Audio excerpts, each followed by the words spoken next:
Hello, fellow innovators. This is Patrick Emmons. And this is Shelli Nelson. Welcome to the Innovation and the Digital Enterprise Podcast, where we interview successful visionaries and leaders, giving you an insight into how they drive and support innovation within their organizations. Today, we're welcoming Jay Rudman to the show. Jay is the CEO at Topstep, a financial technology firm based in Chicago that evaluates day traders' performance in real-time simulated accounts. Jay joined the team as Chief Growth Officer and quickly advanced to Chief Executive Officer due to his extensive experience scaling high-growth firms. Prior to Topstep, Jay grew Opinion Lab, Inc. from an idea to an eventual sale to a publicly traded company. He then founded Paperly.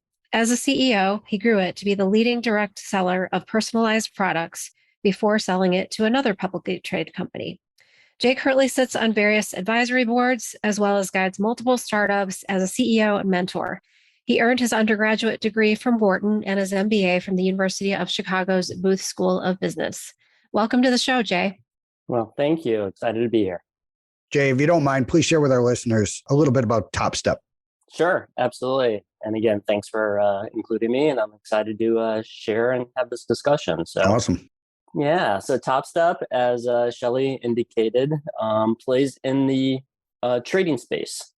So we help retail traders around the globe practice their trading habits. And the way they're practicing is within a simulated environment. That basically is gameplay, no different than playing Monopoly or any of the stock picking games you might have played at university. But what the difference here is that we have an incentive for our traders to be successful. And that incentive is if they are good, and by good, we define that as proper risk management and achieving certain daily profit targets. If they're good, then we actually graduate them out of the game and put them into live markets. But here's the real cool thing is we give them our own capital to trade. They don't have to trade their own capital. So they never have to, risk their own money in the markets. They can learn in a very safe environment. And if they're successful, they get our capital to trade. That's pretty cool. Is there a split? Do they keep some of the profit? How does that work? Right. So there's an ante to be part of the game, and they pay on a monthly basis. And they're not just they're not paying that subscription fee just to be part of the game. We're also giving a ton of additional value add. They get a community that they get to connect with. We give them a ton of free education, coaching, you name it, because we want them to be successful traders. Once those folks get pulled up, it's kind of like they graduate, as I've said before, then it is a profit split thereafter. Okay. Very good. What's the average age? What is the demographics of it? Is it all over the place, or how does somebody get started? What's the average age? These are retail traders.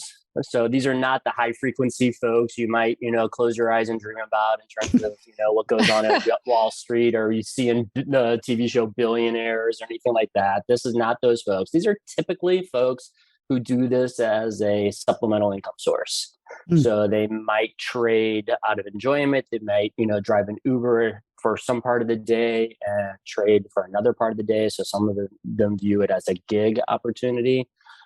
It's around the world. So I think last count, we're in over 160 different countries, which I don't know which countries we're not in, but so everyone wants to trade. They like it. They, especially now with the pervasiveness of screen trading. What I mean by that is in the old days, whatever old means to you, you used to have to go to New York or San Francisco or Chicago to trade, London, etc. And you'd actually have to physically be on the floor. And if I may just kind of digress for a moment, that's actually where the name Topstep comes up. I was going to ask, Yeah. So in the old days, you might have seen this in movies, be it, Trading Places or elsewhere. I was thinking Ferris Bueller's Day Off, right? Yeah, Ferris Bueller's Day Off. Yeah, you used to go and you could, as a visitor, actually watch them trading. You'd be behind glass windows from a mezzanine looking down. But you often graduated college and you didn't know what to do, or you wanted to be a trader and you would get on the floor somehow, some way, usually through some connections. So unfortunately, it was a little bit of an old boys network. I'm hopeful that if it was still around, it would have been much more, diverse. But let's just go back in time and appreciate what it was. And if you knew someone, you would get on the floor and you probably got a relatively menial job. It'd be a runner, which basically meant you were taking orders that were paper tickets and running them back and forth.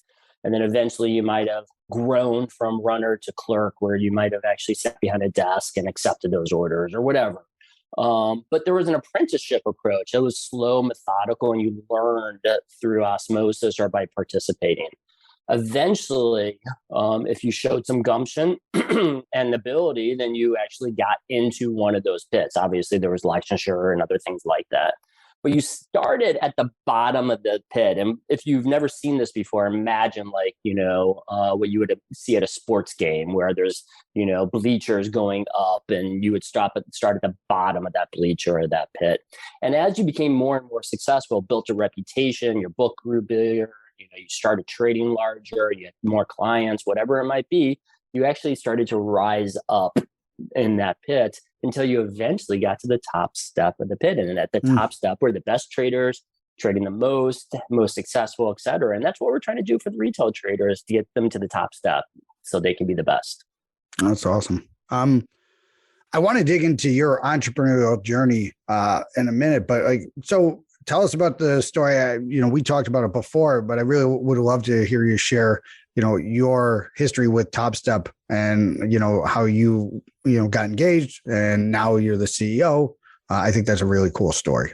Well, thank you. Yes. And for everyone that's listening, this is just one of those things that proves that if you give back and you believe in karma, things come around full circle. So when I sold my last business, I was trying to help other entrepreneurs around the Chicagoland community, which is where I'm located, be more successful. And I did that for really two reasons. One is it really made me feel good. I enjoyed giving back. But secondly, it also kept me kind of in the deal flow, right? You got to see what was out there. And I have aspirations to continue to be parts of, as Shelli suggested, advisory boards, board of directors, et cetera. So you can kind of cherry pick those various young, vibrant, growing organizations that you can help with. And by help, I'm talking coaching, mentoring, whatever else it might be. I was part of that process informally and formally through different organizations here in Chicago. When someone introduced me to, at the time, currently the founder, but at the time CEO of Topstep, had a great business idea, a young, inexperienced, but passionate team. And he really was looking for some coaching. And so I helped him pro bono for an extended period of time, well over a year. And we met with great regularity. I'm a stickler for structure in those conversations, because I feel as if you don't have structure, then the conversations easily go down a rabbit hole. So we had formal agendas. We had, conversation starting points. We basically did shared experiences. We did all sorts of things. And after that period of time, the founder, his name's Michael, basically said, "Hey, Jay, can you help with other members of the team?" And I said, "Certainly, I'm happy to, but I'm going to have to start charging you for my time. I can't just do this free forever." And so Michael said, "Hey, let's think more creatively about this." And that's what got me in the door with Topstep, in that I became a chief growth officer. And then a few months thereafter, there was an appreciation that, the experiences that I brought to the table probably were more aligned with what Topstep needed. Plus, Michael, the founder, had a high degree of self-awareness and appreciation as to what he wanted to do and where he wanted to lean into his strengths, which is really in product development, ideation, creativity, et cetera. And so we each found our appropriate swim lane, and I became CEO, and he became a title that we call, Chief Vision Officer, which is really helping think through probably the classic function of R&D. And that's worked very successfully from that point forward. That's great. You mentioned the self-awareness, and I think that's also a topic I think I'd like to discuss today. But I did want to go back to, your entrepreneurial journey. If you could tell us how that started, right? So there's always that first dip in the cold pool of right. Am I really going to tell my parents I don't have a job and convince them that it's a good idea? Well, what's funny is I probably didn't have to have that conversation, because my dad started his own business. Nice. And my grandfather started his own business. And then later in life, it was celebrated, right? Like almost encouraged. Exactly. what's funny, Patrick, is I didn't know there was another option. I didn't know people like worked for someone else. I think, you saw that on TV or you heard that, to friends' dads, but I didn't really think that was an option. And, now that I harken back based on your question, I probably started so early where I was running, and probably many listeners were thinking the same. I was running lawn care services as a high schooler where I pretty much had a monopoly on my subdivision. And I was probably richer back then than I am now because my obviously the outflow, the expenses weren't as dramatic. But cutting lawns at an early age teaches you a lot of things. I remember that antitrust effort about your lawn care. There was some action from the federal government. No, I did not get a call from the Justice Department. I can promise you that. It wasn't that large, that's for sure. But fast forward to postgraduate school. This was in the late 90s. And for those business historians that know what was going on in the late 90s, that was Web 1.0. We're probably on, I think, the 3.0 is what they say. 3.0 is conventional wisdom at this point.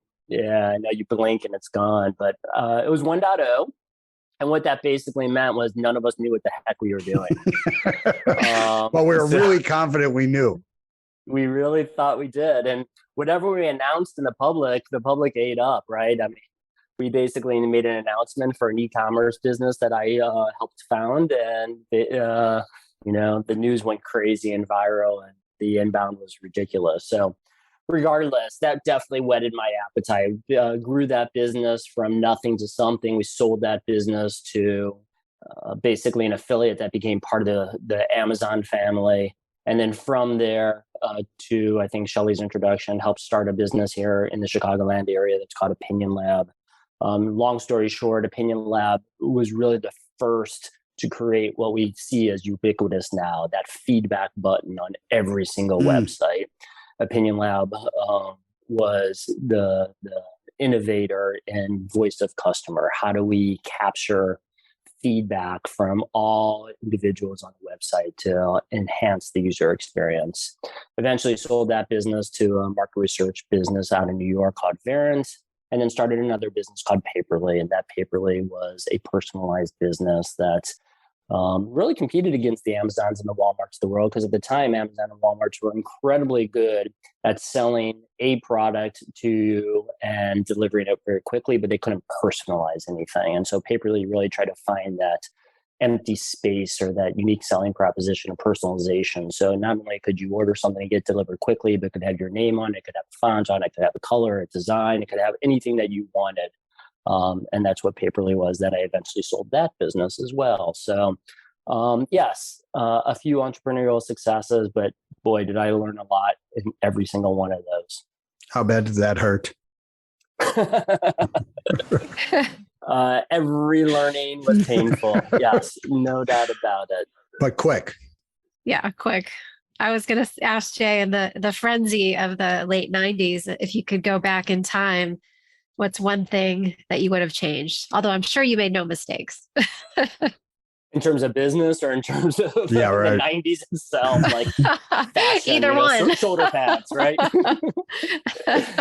No. At least it was, from a fashion standpoint, at least it was past the rolling up of the jeans, right? Right. That was 93 to 95. Yeah. So. I agree. I think my biggest learning from that, and it's going to sound like from a point of privilege, and it's not intended, but it was, what is the deal at sale? What's the acquisition? Like, you get your first term sheet and you really don't even know what the heck that is. And to kind of understand what you should be negotiating on is incredibly important. So here's the story, Shelli, is that everyone goes towards price. Like, give me the biggest price possible. Like, I want as much as possible. And 100%. I totally agree with that. But the nuance behind that is it cash? Is it stock? Is there earnouts associated with that? As I said, we basically sold to an organization that was became publicly traded. How long is the lockup? And the reason I share that is, the end of the bubble story in the late 90s was the bubble burst. And, same thing that happened in 2008 happened, in the late 90s. Basically, tech stocks went to, close to zero. That definitely hit a nadir. And if you're locked up, that essentially means you can't sell your shares. And that's what happened to me and my team. And so you were basically negotiating price, when maybe we should have been negotiating, hey, we're going to be outsiders, so maybe the lockup should be shorter, or maybe we don't even have to have a lockup. So you have to make sure you think through all the contingencies and outcomes so you're negotiating the right thing. And so now when I've sold businesses, I think about it a little bit differently of, hey, maybe I can take a little bit of a haircut on the price. I hopefully won't, but if I am, I'm going to get something more advantageous in terms of other elements that are important to me. Interesting. And just for those, if you don't mind sharing, I know what an earn-out is, but I thought maybe if you could share, right, what an earn-out is specifically. Absolutely. So whenever an acquisition occurs, or quite often when there's an acquisition that occurs, the acquiring company wants to keep senior leadership as part of the larger organization, NewCo, whatever you want to call it. And the way that they're going to do that is going to make economic incentives to kind of keep you retained. And so what they'll do in the term sheet or the LOI or whatever, document they're using to kind of lay out the terms of the potential acquisition, they'll dangle carrots in front of the leadership team that basically says, if you stay for X period of time and you hit certain key results, oftentimes revenue, profitability, or number of accounts retained or whatever else, we'll, give you more or less in terms of that compensation. And so the ultimate objective is to try to keep talent from the acquired company in the new company. You've got a very high success rate, right? Most entrepreneurs have at least one failure, like a mistake, right? Is there anything, what do you think is I don't want to have oh, I wish I, read more books, things like that. But is there anything in your mind where you're this was the most important thing I learned through these different events? Great question. I think, let me harken back to your high success rate. I think I go into every business as to how am I going to sell this business. So that is the understood expectation and outcome that I'm driving towards. So I try to build, and some of it was luck, some of it was purposeful and intentional, but I try to build businesses that are sellable. And I've heard the exact opposite feedback and suggestions out there of just, build a business as a forever entity. And I completely appreciate that perspective. But if you're not building a business to be successful and sell, at least from the perspective and lens I'm looking through, then, it never will sell. Because you will have either too many skeletons in the closet, you won't have productized your offering, you'll have created a service business. I mean, look at all the services businesses out there that never productize their service. And one day someone wants to retire and there's no value there other than a customer list and maybe a reputation, and no one's going to pay too much for any of that. So I think you have to start with, how do you build a business to sell? Even if you don't want to. Correct. Right. That's my belief system. I agree with you. I think there's intellectual laziness that goes along with the idea of I'm building a big clubhouse that I get to hang out at all the time and nothing challenges me. Because I think with your focus, how you're approaching it, it requires the rigor of so how do we do this without me? Right. As opposed to what I think what you're mentioning, and I've seen as well, as organizations that are really just built around the founder. Right. And then the second you want to sell it, the founder's usually operating under a pretty bad sense of value in the marketplace, right? And then they have that heartbreak meeting where it's no, I want N. It's it's M, right? Right. And it's 1/10 of N. Right. It's one exactly. It's not right. M's not close, right? So absolutely. And I think when you also are building a business to sell, it's a forcing function whereby you are seeking partnerships, alliances, competitive intelligence that otherwise, to your point, Patrick, you might get lazy and just have ignored. Because oftentimes you're going to be selling to a strategic. The only way you're going to get a strategic is that you're going to have to sit down at the table and convince them of the value of your business well before a sales conversation ever occurs. And so that's really a forcing function to sharpen and hone your business. That's fantastic. Shelli, do you have any questions? No, for a second, I'd love to go back to Topstep because I'm just really curious, what's the criteria for either getting in or using the platform? Right. So a trader can just sign up for the service. In fact, there's a free trial that you can go to topstep.com and start and run with it. Now, when you juxtapose that to the brokerage model, which is really the competitive set we're going against.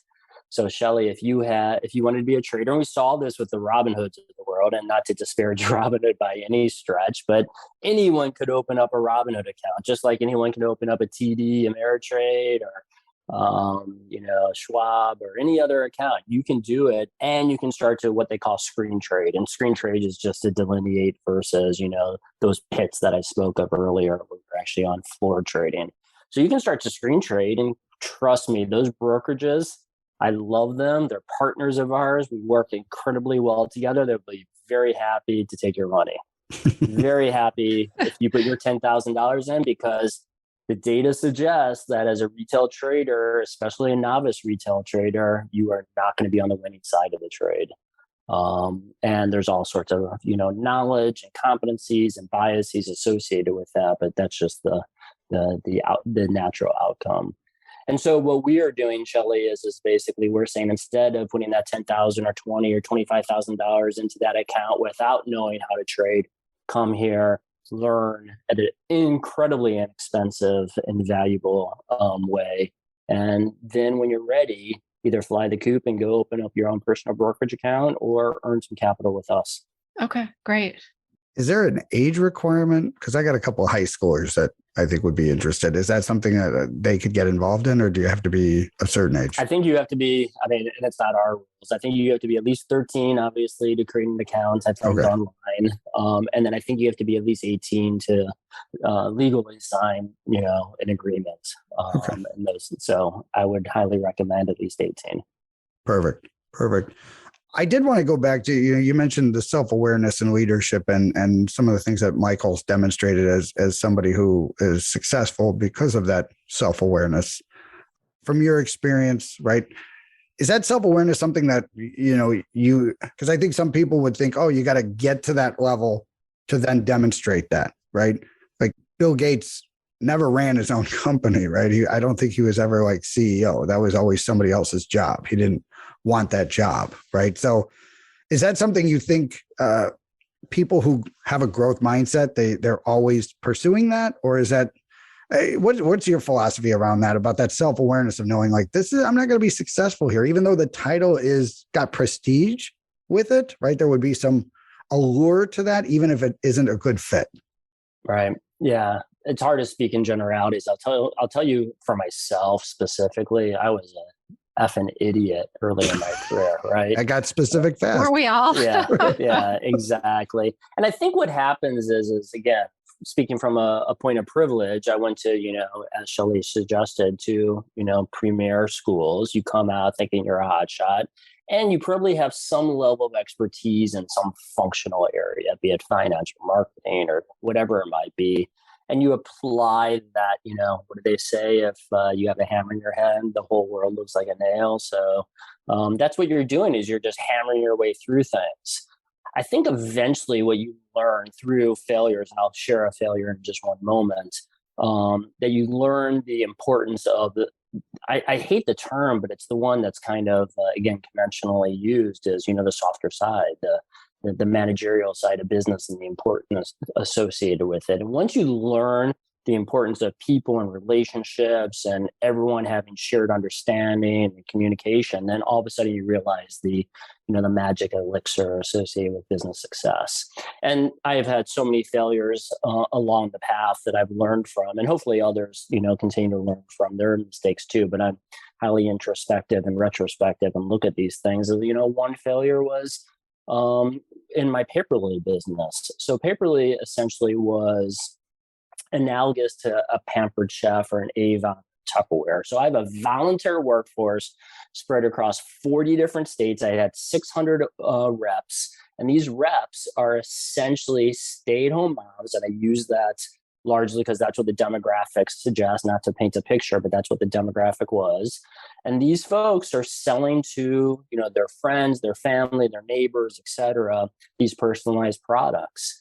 And I quickly appreciated that I'm not going to know every one of these 600 reps across these 40 states. And somehow I'm going to have to make a connection with them. And I completely quickly understood, based upon, some failures along the way, how important it was to establish leadership, to establish training and education, to establish a strong connection to the mothership, to, really drive towards what the mission and vision associated with the business was, because otherwise these folks are untethered and, they can really ruin the reputation, they can ruin the brand, they can misrepresent, and they probably aren't going to sell very well. So if you can do all those softer side skill things well, then you can actually build a good business. And that was a huge learning for me.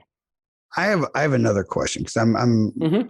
I wrestle with this one. You mentioned that introspection, retrospective, right? Like there's this ideal that I think people have of innovators, that they have, or just Americans overall, have this concept of confidence is like this thing we should all like aspire to have, like this idea that like, and my contention, and I'd love to get your thoughts, is like, my contention is that if you're like a 10 on the confidence scale, you're kind of worthless, right? Where it's like, you don't learn from your mistakes. And so then you have to have people jam it in your face all the time.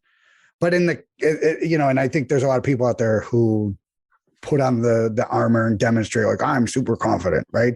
And like, they know they feel like they have to do that to like keep up the facade. I do think there are people who are really just, megalomaniacal, right? Where it's like, you're just kind of a lunatic, and they're successful because of their psychotic behaviors. But like, do you have like thoughts on this? You have a philosophy or ideas on like that idea of like, you can't be a pushover, right? You can't like have like a setback cripple you, because clearly that's not what's needed, right? You ran through challenges, you took the hits, and you kept moving. But you also learned how to dodge hits instead of keep taking them. So the self-learning, like a 7 or 8 on the confidence scale versus somebody who's a 10, because I do think there's people out there that like, they think they have to be this person, and it's not true. Right. And I think that has to do with just being very overt and, where you feel your strengths lie. I say quite frequently to my team, you're the expert at, and fill in the blank. And the reason they're the expert at is they think about it all day long. They're much closer to the data than I ever will be. And they're probably getting feedback much faster than I ever will. Trust me, anything that comes to me has already probably passed through 3 layers of an organization where all the easy ones have already been picked off, right? And so I hope they get picked off, because that enables them to not only answer questions faster and be more responsive, but also enables them to grow in terms of decision making. Yeah. So I totally say quite frequently that, I don't have the answers. In fact, someone once told me, and I love the quote, I'm going to try not to butcher it, like, I don't have the answers to your questions, but I'm certainly going to question all your answers. I love it, because that's what I do. Is I guess it's like the Socratic method of learning. I'm going to ask tons of questions, both out of curiosity, because I'm a curious individual, but also because I want to make sure you thought through all the positive and negative consequences of the various choices that you're presenting. That's great. Yeah. And so I think that helps diminish the confidence. And then it becomes trust and relational and all those other things that people know that they can bring things to you, because you're not going to have this hubris that I know the answer before you even walk in the door. Right. It does say something about your culture if everybody's looking for permission. Right. It means that the low trust, right? Like Right. I'm afraid I'm going to get scolded. There's going to be a negative. So like, if you're a leader, I don't care what level, if that's what's going on, you need some introspection, right? You're not creating a safe culture, right? People don't have that feeling like I can be brave without, right, having somebody, hit me if I do something wrong. Yeah, not physically, but you know what I mean? Yeah. I get that. I get that. I mean, we believe in feedback in our organization. A lot of organizations do also believe in feedback, but the feedback is usually, there's usually 2 mistakes that are made that we try not to make at Topstep. The first one is that I never want Patrick to come to me and say, Jay, I have feedback for you, because that's a tough conversation. Totally. It should always be the other way of, Patrick, what feedback do you have for me? And that basically opens the door and makes it a much more productive conversation, because Patrick says, oh, Jay's interested. Like, I'm going to share with them. And you can share constructive, appreciative. You can share all sorts of feedback. The second mistake people make, besides not asking for the feedback, is that they basically then try to justify their behaviors. So Patrick gives me feedback and I say, well, Patrick, you don't understand the situation. The reason I was doing it this way was the only response at Topstep is thank you for the feedback. Right. And then that's it. Yeah. And that creates that psychological safety and security that you spoke of to ensure that there is, communication and learning that occurs. That's great. That's great. I'm throw another approach. What I do with folks is I'll go to them and I'll say, a good friend of mine gave me this one. It's called the one thing, right? Okay. And like, I'll say to whomever, like, hey, I want to improve our relationship. I want to make sure you and I are on the same page. I want to make sure that we're working as good a team as we can. What's one thing I can do to Love it. establish, right, grow in your eyes of respect, appreciation? What's the one thing in the next month or week that if I start doing more of, right, whatever that is? And what's really interesting with that, and again, all my ideas are stolen, so give credit where that's due. What's always interesting is the second you open that up, so the person goes, okay, they give you the feedback. And then the next thing they say is, so what's the one thing I can do? And like, it's so transformative of like, hey, let's start with me. I'm the boss. I get it. But at the same point in time, what can I be doing better? And just opening the door that way, I think it's amazing to me how quickly people will start with themselves when they feel safe. Yep. Absolutely. I love that approach. Yeah. Well, one of the things we like to cover is as people grow, and you being a mentor, so you totally appreciate that, and like working with other CEOs and people that you're passionate about. Very few people are entrepreneurs. It's growing, I think, and I think that's great. But who are some of the mentors that you leaned on? You mentioned, it runs in your family, and so clearly there's people there that you could reach out to. Who are some of the other people that you reached out to that helped you grow? Right. And this is another great learning. So thank you for raising this. I wish I had mentors earlier in my career. So that's the one downside, I think, associated with trying to forge your own path is you don't have kind of an easy structure to lean into. If you went to work for Accenture or McKinsey or name a firm, you kind of have built-in mentoring. And so when you're out on your own, you're looking left and you're looking right, and there's no one there. You have to go seek it. And what often happens, at least it happened in my situation, is that you get so buried in your own work that you ignore what could be to your right or left. So early on in my career, I did not seek it. And that was a big mistake. I would say later in my career, I seeked it. And what's lovely is that here in Chicago, it's an incredibly big but small community at the same time. Totally. I can pick up the phone and call almost anyone and have a question. And also I have found that people are incredibly willing to participate in, your improvement. So, back to your point earlier, Patrick, of saying, hey, what's the one thing I could do, or what's the one thing I should do, or here's the situation. Have you faced this before? People are incredibly willing. And I've done everything from where before COVID, if there was a life before COVID, I would, I don't remember it. Yeah, I know. I don't remember it either. I would host, which was really just call 5 people that I, really wanted to know better and invite them to breakfast. And I did this on a quarterly basis. And there would be some that would show up every quarter, and there would be some that were one and done, and that's perfectly fine. But we would start just a great conversation over breakfast, and it's a great opportunity to have face-to-face about the various challenges and opportunities people are faced with. And so I really realized quickly how decrepit my network and my mentoring was previously, and have worked incredibly hard in today's world to ensure that doesn't happen again. That's great. I couldn't second that more, right? I think when we're younger, we think we don't have anything to offer, right? We don't understand, like the next generation has plenty to offer of just listening, right? Asking questions and letting us transfer some of the knowledge and the beatings, right? Physically that we took. Right. Because that was what happened. It was closed fist. They stopped that around 98, but before that it was whatever you want to do. Anyways. But yeah, I do think that's when I talk to younger folks, sometimes they're like, well, why would this person give me time? Right? What am I offering them? And it's because they spent a long time building this knowledge and they want to give it to somebody, right? 100%. They want that flame to continue to grow. So awesome. Well, I wanted to thank you for taking the time. I really appreciate it. Awesome stories. Everybody go out and get yourself a Topstep account and figure out how to get your side hustle going for some extra money, right? And become part of the community there. But Jay, thanks for taking the time to talk with us today. I really appreciate it.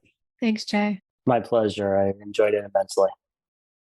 We also wanted to thank you, our listeners. We really appreciate everyone taking the time to join us. And if you'd like to receive new episodes as they're published, you can subscribe by visiting our website at dragonspears.com/podcast, or find us on iTunes, Spotify, or wherever you get your podcasts. This episode was sponsored by Dragon Spears and produced by Dante32.